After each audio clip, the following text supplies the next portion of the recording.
On a political level, we are also focusing on a coalition between all revolutionary parties and new parties to come into play to try and achieve systematic political change as well.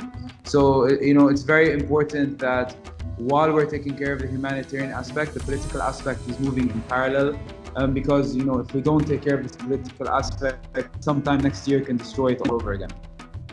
What the Lebanese really need is a real government with real specialists who are going to be able to come in and get us the reforms we need, so we're able to get the money from the SED conference and from the IMF to salvage our financial crisis, and most importantly, to supervise on a parliamentary elections. So, ultimately what we read right now is a completely new political system with new faces. The Hezbollah issue is, just an added layer to this level of corruption. There's, as much as we have a weakened state, there's no way we can have a proper state that is run by the rule of law and run by democracy when you have one political power who is extremely influential and who has weapons. It doesn't work like that. It has caused a complete imbalance in our democratic process. Our aim is to get a strong Lebanese state that takes care of all the Lebanese. What sectarianism to do is that these warlords who fought the civil war based on sectarian and religious battles stayed in power, and they just took off their military coats, they put on their suits and tie, and they went into the government. I think on the long run, what these protests have done is that it's shown the Lebanese people that we are able to unify and we are able to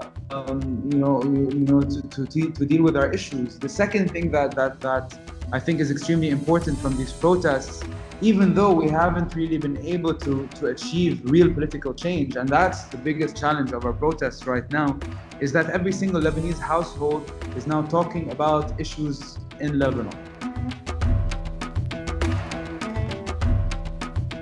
The first one and the most important one is the end of clientelism, the end of this idea that political parties are able to employ whoever they want in positions of power, who are able to employ people, just to serve their agendas. We need to end clientelism, and that comes with the reforms that is done on all the public sector, ensuring that we reduce our debt and be able to have really competent people in all the public sector with that reform.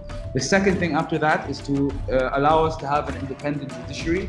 Like I said, all the judges that are owned by the political parties need to go home. We need to get clean judges in to make sure that we regain trust in our judicial and our legal system. And third most important thing is to start paving our way to elections. Not asking for anything that goes against our constitution or anything that's extremely radical. The laws are there, the constitution is there, we just have a regime that isn't applying it.